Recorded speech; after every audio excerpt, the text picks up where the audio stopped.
അമിത് ഷാ ഇന്നും സഭയിലെത്തിയില്ല. നമസ്കാരം. ഈ ദിവസത്തെ ഏറ്റവും പ്രധാനപ്പെട്ട വാർത്താ വിശേഷങ്ങളുമായി ജനേകം ടോപ്പ് 10 ന്യൂസിലേക്ക് സ്വാഗതം. വിദ്യാർത്ഥികൾക്ക് എതിരായ പോലീസ് നടപടി അടക്കമുള്ള വിഷയങ്ങളിൽ മറുപടി പറയാനായി ആഭ്യന്തരമന്ത്രി അമിത് ഷാ ഇന്നും സഭയിലെത്തിയില്ല. അമിത് ഷാ സഭയിൽ എത്താത്തതിൽ പ്രതിഷേധം കടുപ്പിച്ചിരിക്കുകയാണ് പ്രതിപക്ഷം. വിദ്യാർത്ഥികൾക്കെതിരായ പോലീസ് നടപടി അടക്കമുള്ള വിഷയങ്ങളിൽ ആഭ്യന്തരമന്ത്രി അമിത് ഷാ സഭയിൽ മറുപടി പറയണമെന്നാണ് പ്രതിപക്ഷത്തിന്റെ ആവശ്യം. ആഭ്യന്തരമന്ത്രി പാർലമെന്റിൽ മറുപടി പറയുന്നത് വരെ പ്രതിഷേധം തുടരുമെന്ന് പ്രതിപക്ഷം പറഞ്ഞു. അതേസമയം വിദ്യാർത്ഥികൾക്ക് എതിരായ പോലീസ് നടപടി അടക്കമുള്ള വിഷയങ്ങളിൽ അമിത് ഷാ സഭയിൽ മറുപടി പറയുമെന്ന് കേന്ദ്രമന്ത്രി കിരൺ റിജിജു ഇന്നലെ വ്യക്തമാക്കിയിരുന്നു. നീറ്റ് പരീക്ഷാ ചോദ്യപേപ്പർ ചോർച്ചയിൽ NDA ഡയറക്ടർ വിശ്വജിത് കുമാറിന്റെ മൊഴി പുറത്ത്. രഹസ്യ ഹാളിൽ കയറുന്ന ഉദ്യോഗസ്ഥർ ദേഹപരിശോധന നടത്തിയില്ലെന്ന് അദ്ദേഹം സമ്മതിച്ചു. CCTV കാര്യമായി പരിശോധിച്ചിരുന്നില്ലെന്നും മൊഴി നൽകി. പ്രവേശന കവാടത്തിൽ ഉണ്ടായിരുന്ന CCTV മാത്രമാണ് റഡാറിൽ വെച്ചിരുന്നത്. മറ്റുള്ളവ ചോദ്യപേപ്പറിന്റെ നിർമ്മാണ വേളയിൽ ശ്രദ്ധിച്ചിരുന്നില്ലെന്നും മൊഴിയിലുണ്ട്. സംസ്ഥാനത്തിന്റെ ഔദ്യോഗിക പേര് കേരള എന്നതിൽ നിന്നും കേരളം എന്ന് പുനഃനാമകരണം ചെയ്യാനുള്ള ബിൽ ലോക്സഭയിൽ പാസായി. 2024 ജൂൺ 24-ന് സംസ്ഥാനത്തിന്റെ പേര് കേരള എന്നതിൽ നിന്ന് കേരളം എന്നാക്കുന്നതിന് ഭരണഘടനാ ഭേദഗതി കൊണ്ടുവരണമെന്ന് ആവശ്യപ്പെട്ട് കേരള നിയമസഭയിൽ പ്രമേയം പാസാക്കിയിരുന്നു. ഭരണഘടനയുടെ 1-ാം പട്ടികയിൽ സംസ്ഥാനത്തിന്റെ പേര് കേരളം എന്ന് പുനർനാമകരണം ചെയ്യുന്നതിനായി ആർട്ടിക്കിൾ 3 പ്രകാരമുള്ള നടപടികൾ സ്വീകരിക്കണമെന്ന് ആവശ്യപ്പെട്ടാണ് മുൻ മുഖ്യമന്ത്രി പിണറായി വിജയൻ പ്രമേയം അവതരിപ്പിച്ചത്. പോലീസിനെ ഭീഷണിപ്പെടുത്തിയ കേസിൽ പ്രതി അർജുൻ നായകയെ 3 ദിവസത്തേക്ക് പോലീസ് കസ്റ്റഡിയിൽ വിടാൻ തലശ്ശേരി കോടതി ഉത്തരവിട്ടു. സംഘടിത കുറ്റകൃത്യ ഗൂഢാലോചന കേസിൽ ഇയാളുടെ ജാമ്യം റദ്ദാക്കാനുള്ള റിപ്പോർട്ടും അന്വേഷണ സംഘം കോടതിയിൽ നൽകിയിട്ടുണ്ട്.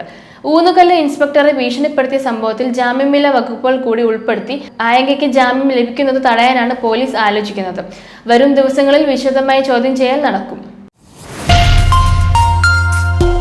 കൊളംബിയയിൽ ഇന്നലെ രാവിലെ ഉണ്ടായ ശക്തമായ ഭൂചലനത്തിൽ 132 പേർ മരിക്കുകയും 570 പേർക്ക് പരിക്കേൽക്കുകയും ചെയ്തതായി Colombian association of capital cities report ചെയ്തു. റിക്ടർ സ്കെയിലിൽ 7.4 തീവ്രത രേഖപ്പെടുത്തിയ ഭൂചലനത്തിൽ പടിഞ്ഞാറൻ നഗരമായ പെരേറയിൽ മാത്രം 60 പേർ മരിച്ചതായാണ് റിപ്പോർട്ട്. രക്ഷാപ്രവർത്തനങ്ങൾ പുരോഗമിക്കുന്നതിനാൽ മരണസംഖ്യ ഇനിയും ഉയർന്നേക്കുമെന്നാണ് വിവരം.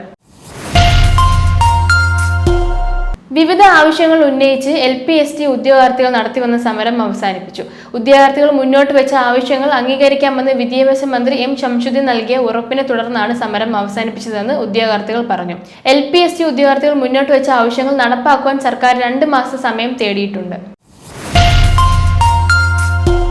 രാജ്യത്തെ ഗ്രാമീണ മേഖലകളിലെ സർക്കാർ സ്കൂളുകളുടെ അടിസ്ഥാന സൗകര്യങ്ങൾ വർദ്ധിപ്പിക്കുന്നതിനായി ദേശീയ തലത്തിൽ പ്രചാരണ പരിപാടികൾ ആരംഭിക്കണമെന്ന് കോക്രോച്ച് ജനതാ പാർട്ടി സ്ഥാപകൻ അഭിജിത് ദീപ്കെ പ്രഖ്യാപിച്ചു.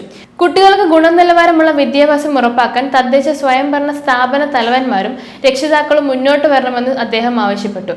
വരാനിരിക്കുന്ന സ്വാതന്ത്ര്യ ദിനത്തിൽ ഇതിനായി ഒറ്റക്കെട്ടായി പ്രതിജ്ഞയെടുക്കാനും അദ്ദേഹം ആഹ്വാനം ചെയ്തു. ഉക്രൈനിലെ കീവിൽ വീണ്ടും റഷ്യയുടെ മിസൈൽ ആക്രമണത്തിൽ 5 പേർ കൊല്ലപ്പെടുകയും 20 പേർക്ക് പരിക്കേൽക്കുകയും ചെയ്തതായി അധികൃതർ അറിയിച്ചു. കീവിലെ പല പ്രദേശത്തും ആക്രമണത്തിൽ തീപിടുത്തമുണ്ടായെന്നും സെൻട്രൽ ഡിസ്ട്രിക്റ്റിലെ വെയർ ഹൌസുകൾക്ക് തീപിടിക്കുകയും ഒരാൾക്ക് പരിക്കേൽക്കുകയും ചെയ്തതായി കിയവ് മിലിറ്ററി അഡ്മിനിസ്ട്രേഷൻ അറിയിച്ചു.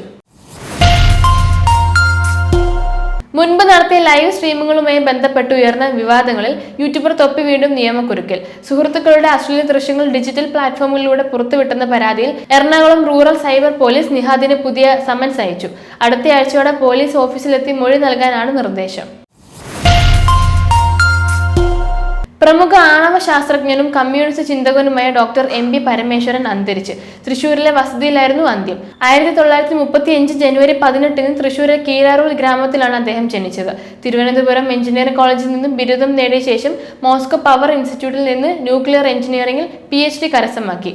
1957 മുതൽ 1975 വരെ ബാബ അറ്റോമിക് റിസർച്ച് സെന്ററിൽ ശാസ്ത്രജ്ഞനായി സേവനമനുഷ്ഠിച്ച അദ്ദേഹം പിന്നീട് പദവി രാജിവെക്കുകയായിരുന്നു. ജനേകം ടോപ്പ് 10 ന്യൂസിലൂടെ വീണ്ടും കാണാം. കൂടുതൽ വാർത്തകൾക്കും വിശേഷങ്ങൾക്കുമായി ജനേകം വെബ്സൈറ്റ്, യൂട്യൂബ് ചാനൽ, വാട്സ്ആപ്പ് ചാനലുകൾ സന്ദർശിക്കുക.